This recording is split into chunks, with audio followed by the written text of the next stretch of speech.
depressed, frustrated, sad, confused.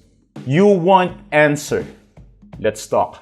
Give me a message sa page ko sa Philippine Dating Coach and you can have one-on-one coaching with Coach Baze, your dating coach. Just please subscribe to my channel and hit the bell button.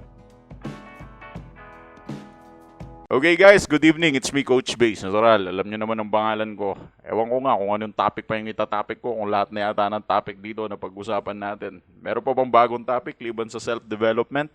Mukhang nagse-self-development naman yata kayo pa ulit-ulit. So parang nauubusan na tayo ng topic ko minsan. Pero hindi pa rin. Ewan ko ba't di nauubusan ng topic dito sa channel nito.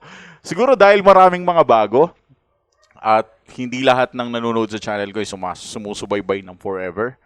Kasi yung iba, good 4 months, good 4 years, nakaka-graduate na sila sa mga ex nila so they don't need this channel. Kaya most of the time, mga nanonood sa akin is mga bago. Anyways, kung bago ka sa channel ko, that's good. Subscribe ka lang and yeah, I know na mataas na support ang binibigay mo sa amin. And I really appreciate that more than ever. Anyways, if you need an advice, diretso kayo sa page namin sa Philippine Dating Coach. Siguro yun yung pinaka-applicable at pinaka-the best na magagawa mo. Kung mas maaga pa yung breakup nyo, mas maganda kung ngayon ka na magpa-advise. Dahil magiging worse pa yan lalo kapag hindi ka pa lumapit sa amin. Yun lang. Pero bago tayo mag-start, ano ba ang isa sa mga pinakakahinaan ng ex mo? Na pinaka-best way para i-counter mo yung isa sa mga weakness niya. Meron kasi tayong dalawang type ng ex. Isang dumpy at isang dumper. Yung dumper, yung nang iwan, yung dumpy, yung iniwan. And most of the time, kapag most of my clients, sila kasi yung iniwan eh. Sila yung hiniwalayan. Sila yung desperate na makipagbalikan. Yan yung nararanasan ng mga kliyente ko right now. At syempre, ganun din sa mga subscribers ko. Ngayon, tatanungin nila ako, ano ba yung pinakahinaan ng ex ko? Actually, ang pinakahinaan ng ex mo right now, kung hindi ka mahal ng ex mo, therefore wala siyang kahinaan pagdating sa'yo. Pero merong isang butas doon na pwede mong pasukan. Dahil kung hindi ka naman love ng ex mo, ano pang kahinaan niya sa'yo? Eh, kahit masagasaan kaya wala nang pakialam yung ex mo na yan kasi nga hindi ka niya mahal.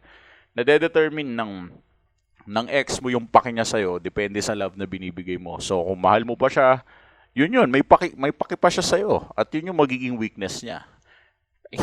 Akala nyo kasi, strength na binibigay natin sa ex natin, yung love natin eh. Mali. Yun yung nagiging main weakness natin. Kapag nagbibigay ka ng love, yun na rin yung nagiging weakness mo. The more na mas malaki yung love na binibigay mo, the more na mas malaki yung weakness mo. That's it. So, sa simpleng ganun lang, nagkakaroon ng kahinaan. Ngayon, itong ex mo, kung malamig na sa'yo at wala nang nararamdaman sa'yo, huwag ka nang mag-expect ng weakness sa kanya. Dahil una sa lahat, wala siyang ini-expect sa iyo.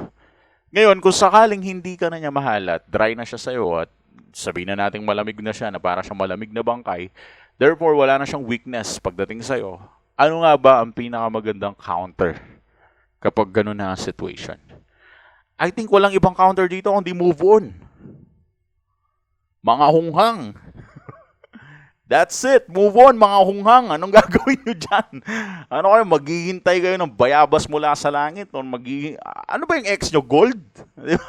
Mag-isip-isip din kayo. I mean, kung napapansin nyo na wala na siyang weakness, wala na tinitibok yung puso niya, hindi na tumitibok para sa inyo, then it would be the time na siguro move on na tayo. Yun yung pinaka-counter nyo against your ex. Wala nang iba. Hindi kayo pwedeng maging tanga sa mga ganyan sitwasyon. Kailangan yung bumangon, kailangan yung tumayo. And of course, ganyan talaga ang buhay. Paminsan-minsan, mahirap talaga bumangon. Pero kaya nyo yan. Huwag nyong iasa lahat sa ex nyo. Ngayon, imbis na mag-reflect kayo sa kahinaan niya, i-reflect nyo na lang yung weakness nyo. Ano ba yung weakness nyo? Siguro yung love na nararamdaman mo sa ex mo, yun yung pinaka-weakness na nararanasan mo ngayon. At the more na mataas ang love mo, the more na mataas ang weakness mo. That's just basic, super basic, I mean. Anyways, thanks for watching.